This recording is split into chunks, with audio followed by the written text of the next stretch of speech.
we will do a little game that which we call one word. Oh my God, Yes, sige. because I would like to share some things and personalities that I have in mind na wala sa script, and you would describe them in one word. In attorney. one word, sige. Yes, kabalo ko lisod pero makaya ni man na, attorney. Are you ready, attorney? Ready? So here's some things muna. A thing that you cannot live without. Family. But they're nothing, pero I cannot live without them, Mangga. Yeah. Family first before everything. Yes. Next one is the most hated food that you ate. Katong dili ganahan sa uban, na ganahan nimo kaunon. Ooh, lengua. Yes. If they would know what lengua is, they will not like it, pero it's very good. Sa dila, no? Yes! Yes, lengua estofada. I don't know kung say lasa, pero Actually, lami kay siya, pero because you know magod what it is, so dili ka ganahan, ana. I would try it if kung ma-serve sa plate. Yes. Next, the place you have went and you'd like to visit again. I would say Thailand because we just went there for our anniversary and that's the first thing maisip ko, but yun, internationally that would be Thailand. Ooh, layo tayo. Oo. The next one is a word that you usually use with your fellow sister candidates sa mutya. Mabuhay! Mabuhay yung madayaw. Next one is a biggest turn off. Attitude, bad attitude. Naging kabatasan. No. Kanang di makawag iro mo return off nimo. Yes, grabe ka na, makasad. Gani. Okay. A cartoon character that resembles your personality. Tinkerbell! Ooh. Kaayo. Tinkerbell. Yes. Let's go on to some personalities. I think you might know them. Some of those personalities that I would mention might not be knowledgeable to you, but I think my personal favorite, Pauline Amelinx. Oh my God, smart, very smart. An idol. Yeah. Nakita na ko siya sa personal. Oh really? Yes, once. Nakita ko din siya sa Mutya, parang nag-host siya sa Mutya ng Davao last Yes. year. Am I I right? think. Oh yeah, very smart, very, very eloquent. Oh my God. Yeah. Next one is Miss Grand International CJ Opiaza. Oh, gorgeous! Siya di ba nag-host sa aming Mutya ng Davao and na-starstruck talaga kami pagdating niya. Oh my God, si CJ. Yeah. Next, Sian Lim. Oh, Kim Chu kasi ako, so sorry. Oh my God. Oh, but he's very handsome. And Yeah. he's also Chinese, so Chinito. Yeah. Kaya nag-host man siya sa Reyna ng Yes! Davao. Oo. Kaya nakita ko siya malapitan. Pero Kim Chu Oh my God. Next one is Binibining Mati 2026, Nicole Sidney Orencia Fontilla. Oh, love! Hi, Cookie! Congratulations!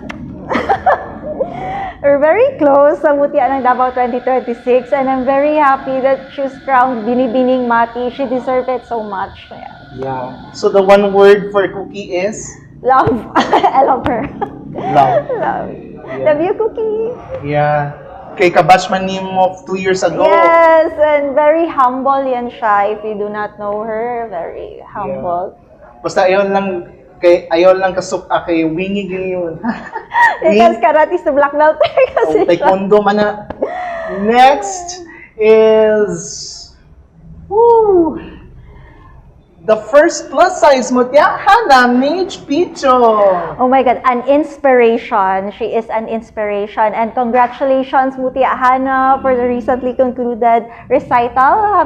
I'm so sad that you were not there. Pero have you heard of the I recital? heard of it. Yes. Kasi at that time, naman ko sa Cagayan de Oro for Oo, an tama. event. Very talented ang kids and makita mo talaga how genuine ang love ni Hannah for the children. So, I'm very happy na she continues her advocacy talaga and I'm very thankful na gi-invite ko niya to be a volunteer. So, to be part of that, of her advocacy. So, yun. Yeah. Next one is, I think, kaila na ako pero di ni mo kaila. No. Of course, Miss 2017, Virgin Netchi. Ay, hindi ko kilala. Sorry. Pero mag-research ako. Yeah, but what can you describe her in one word? Talented. She's very talented. Kay host ba ya siya? Gani, talented. Talented. Hopefully, ma-acquire po, mahasa po dato ang hosting skills in the future. Kay grabe gid na siya na talent, no, maskin asa ka ibutang, dapat na apod jud ka ana. Especially mga beauty queens, kay dili lang gid dapat for display baya. So kabalo pud mi dapat mag-host, anything under the sun. Yeah. The next one, the former Mutya ng Davao 2017 and former Binibining Sindangan 2023, soon to be attorney Reina Kobayashi. Oh my God, very smart. She just won sa debate sa law school. Yes, a very smart girl, a very hardworking girl. I don't know kung paano niya yung ginagawa. Nag-school pa siya, nag-work pa siya, and she has all other extracurricular activities. So, grabe talaga. Yeah. The next one, the concurrent Binibining Sindangan 2025, Abigail de la Serna Balili. Oh my God. I wanna say another word other than talented because she has everything. She's beautiful. She has a great voice. Pag marinig mo yung voice niya, parang maluya ka talaga na sana meron din ako nito. So, yeah. Yeah. Okay. Next one, the former Mutya ng Davao 2025, Rebecca Gail Celis. Oh my God, strong. She's very strong. I admire her so much. Next one is Sinag ng Davao 2024, Yuan Preglo. Oh, very beautiful. I'm very happy that her career is blossoming talaga, di ba? Hindi mo na siya makita dito. She's very in demand. So, very naman na siya sa beautiful, Manila, Yuan Ron. Preglo. Yeah, sa Manila siya karon. I think. Yes. Okay. Next one is, I believe you know this person. Appears to be naman sa tagom ron, no? But she is Kian Marie Aguimod Rosales. Oh, very pleasant. I would say very pleasant. Pleasant. Yes. Oh, yeah. Oh, she's very, during our Mutya ng Davao 2026, siya talaga ang bubbly. Yan. So, life of the party. Ganon. Okay. The next one, I believe, kailaman pud ni mo ni from 2 years gihapon. Former Diwa ng Davao 2024, John Marine Rendon. Oh my God, nagkasama kami bago lang sa photoshoot ng Label Hair. And all I can say is, I'm very happy where she is right now in her career. Blossoming talaga ang career niya and I'm very proud of her. Alright. Next one is, of course, Maria Isabel Pelayo, our Mutya ng Davao 2023. Oh, gorgeous, gorgeous girl. I'm very proud of her during her stint sa Miss Universe. Was it last year or 2 years ago? 2 years ago. Yes, Miss Universe Philippines. Thank you for representing us very well. Yeah. Next one. Roster of abogados na niya kung i-describe in one word. The City Councilor of the 3rd District, Attorney Petit Principe. Oh my God, she has a great heart. Nagkita talaga kami bago lang nung sa Angel's Walk. Oh, thank you so much, Attorney, for all the support. Alright. 2nd District Councilor Attorney Diosdado J.R. Mahipos. Hardworking. Yeah. Naubos na aking words. Hardworking, good. Yes. I don't know if you know the person, pero City Councilor gihapon siya dire. 2nd District gihapon. Attorney Nonong Babaw Kabling. I don't know him personally po, so, pero I just know his name. So I would say supportive. He's very supportive of his constituents. Yeah. Nice. Attorney Sweet Advincula, the 3rd District Councilor of Davao City. She's so sweet. Literal. Yes, literal na sweet. She's very caring. She's very supportive as well of us. Nakita kami dun sa event ni Hannah sa recital. Yes. And I'm very glad na she supports mga advocacies like this. So, yeah. Alright. Next one is the 1st District City Councilor of Davao City, Attorney Luna Acosta Manlito. Smart. Yun, di ba, if you hear Attorney Luna, yan talaga ang first maisip mo. Yeah. Yan. One of the legal luminaries. Yes. Also, one of the legal luminaries here, pero sikat kaayo, not just locally, but internationally.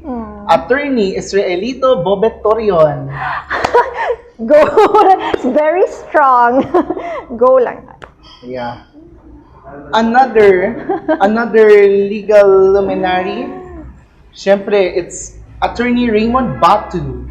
Oh, hindi ko siya kilala na personally din kasi. So, I would say, hardworking din when it comes to his cases. So, yun. Yeah. The next one, balik sa pageantry. Balik sa... Here goes, I think, kabatch na ni Moni from 2 years ago. The former pag-asa ng Davao 2024, Fredelman Nova Tinasas Corporal. Oh, very sexy, very gorgeous girl, and she's